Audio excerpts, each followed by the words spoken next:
Brought to you by Baidyanath Shankhpushpi, मानसिक तनाव और दिमागी ताकत बढ़ाने में लाभकारी। खबर से पहले एक जरूरी सूचना। ललन टॉप के पॉलिटिकल शो जमघट में इस बार हमारे मेहमान हैं केंद्रीय मंत्री रामदास आठवले। टीवी पर इनकी शेरो और शायरी आपने खूब सुनी होंगी, अब ललन टॉप के मंच पर सुनिए। उनकी शायरी लिखता कौन है ये भी पता चलने वाला है, साथ ही कुछ तीखे सवाल तो पूछे ही जाएंगे। कुर्सी की पेटी बांध लीजिए, पूरा इंटरव्यू आपके लिए आ रहा है बुधवार 20 मार्च शाम 6 बजे सिर्फ ललन टॉप पर। सूचना समाप्त, अब खबर की तरफ आगे बढ़ते हैं।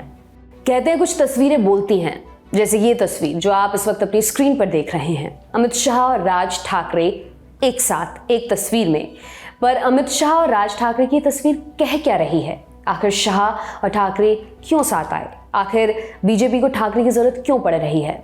दरअसल 18 मार्च को महाराष्ट्र नवनिर्माण सेना के चीफ दिल्ली पहुंचे और मंगलवार यानी 19 मार्च को केंद्रीय गृह मंत्री अमित शाह से मिले उनके घर पहुंचे।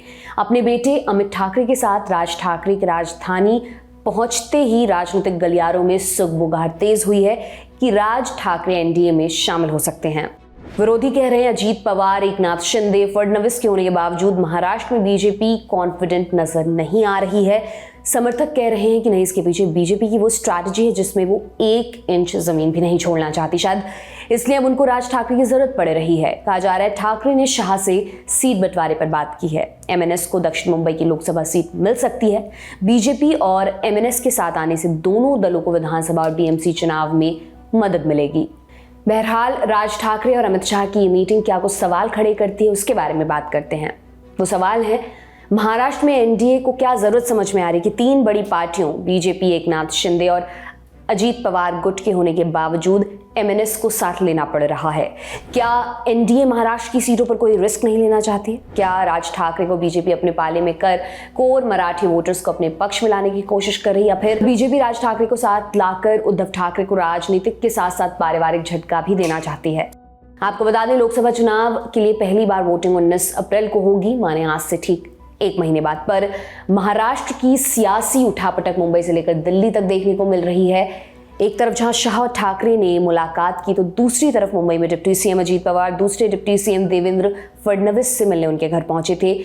इस बीच मुख्यमंत्री एकनाथ शिंदे ने भी अपने घर पर पार्टी के सांसदों और वरिष्ठ नेताओं के साथ बैठक की। राज ठाकरे की दिल्ली विजिट पर एनसीपी शरद पवार गुट की नेता सुप्रिया सुले ने बड़ा बयान दिया है। सुप्रिया सुले ने कहा कि राज ठाकरे अगर इंडिया ब्लॉक में आते हैं तो उन्हें उचित सम्मान मिलेगा। राज ठाकरे अगर दिल्ली गए हैं तो देखते हैं कि किसके साथ वो मुलाकात करते हैं। ये भ्रष्टाचार और बेरोजगारी के खिलाफ लड़ने का समय है। सुप्रिया ने आगे क्या कहा वो भी आप सुनिए। राज ठाकरे जी दिल्ली गए ऐसा सुनने में आया है। मेरे ख्याल से वो किस कारण से गए पता नहीं, लेकिन जब तक वापस आएंगे तो उसकी राजकीय भूमिका जब स्पष्ट होगी तभी मैं बोल पाऊंगी कि क्या उन्होंने निर्णय लिया। आपको क्या लग रहा है, महायुति के साथ जाएंगे?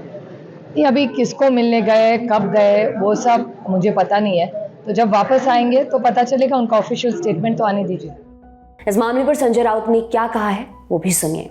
शरद पवार और उनकी पार्टी का कहना है कि राज ठाकरे महाआघाड़ी में आना चाहिए। पवार साहब ने बात कही है। उनकी पार्टी का कहना है। पार्टी मीन्स कौन? पार्टी के कौन से नेता ने बात कही? आप नाम बताइए। खैर, जिन राज ठाकरे की एनडीए का हाथ थामने की बातें चल रही हैं, कभी उन्होंने एनडीए के ही खिलाफ प्रचार किया था। आपको थोड़ा पीछे लेकर चलते हैं, बात करते हैं 2019 लोकसभा चुनाव की। 2019 लोकसभा चुनाव में राज ठाकरे ने कोई उम्मीदवार नहीं उतारा था। हालांकि उन्होंने बीजेपी शिवसेना गठबंधन के खिलाफ जमकर प्रचार किया था। साथ ही अक्टूबर 2019 में हुए विधानसभा चुनाव में राज ठाकरे ने महाराष्ट्र नवनिर्माण सेना से कुल 101 सीटों पर उम्मीदवार उतारे थे। कल्याण ग्रामीण से राजू पाटिल ने विधानसभा चुनाव जीता। इस चुनाव में राज ठाकरे को कुल 2.25% यानी 12,42,135 वोट्स मिले थे। अब थोड़ा और पीछे चलते हैं, बात करते हैं 2009 और 2014 की। 2014 के लोकसभा चुनाव में एमएनएस को 1.5% वोट्स मिले थे। वहीं 2009 के लोकसभा चुनाव में राज ठाकरे ने 11 सीटों पर उम्मीदवार उतारे थे। इस चुनाव में महाराष्ट्र नवनिर्माण सेना को कुल 4.07% यानी 15.04 लाख वोट्स मिले थे। इसी साल हुए विधानसभा चुनावों में एमएनएस के 13 विधायक चुनाव जीते। इस चुनाव में उन्हें कुल 5.71% वोट्स मिले। आपको बता दें कि भारतीय जनता पार्टी लोकसभा चुनाव के लिए महाराष्ट्र की 20 सीटों पर उम्मीदवारों का ऐलान कर चुकी है। इसमें नितिन गडकरी समेत पंकजा मुंडे का नाम भी शामिल है। 6 नए चेहरे हैं जबकि 14 पुराने चेहरों को रिपीट किया गया है। बीजेपी ने महाराष्ट्र की नागपुर सीट से नितिन गडकरी, मुंबई नॉर्थ से पीयूष गोयल, बीड से पंकजा मुंडे, नंदुरबार से हिना गावित, धुले से सुभाष राव भामरे, जलगांव से स्मिता बाग, रावेर से रक्षा, निखिल खट से, अकोला सीट से अनूप धोत्रे, वर्धा से रामदास तड़स, चंद्रपुर से सुधीर मुंगंटीवार, नांदेड़ से प्रताप राव पाटिल को उम्मीदवार के तौर पर उतारा है। राज ठाकरे महाराष्ट्र के पूर्व मुख्यमंत्री उद्धव ठाकरे के चचेरे भाई हैं जो फिल वक्त विपक्ष में हैं। शिवसेना के एक गुट का नेतृत्व उद्धव ठाकरे करते हैं। हालांकि महाराष्ट्र विधानसभा अध्यक्ष राहुल नार्वेकर ने जनवरी में एक फैसला सुनाया था कि मुख्यमंत्री एकनाथ शिंदे के नेतृत्व वाला गुट ही असली शिवसेना है। 2022 में एकनाथ शिंदे के नेतृत्व में हुए विद्रोह के बाद शिवसेना 2 गुटों में बंट गई, जिसके बाद वे महाराष्ट्र के मुख्यमंत्री बने।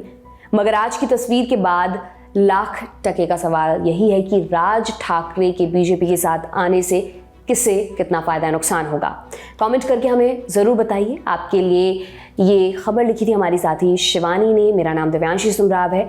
आप देखते रहिए दी लल्लन टॉप। बहुत बहुत शुक्रिया।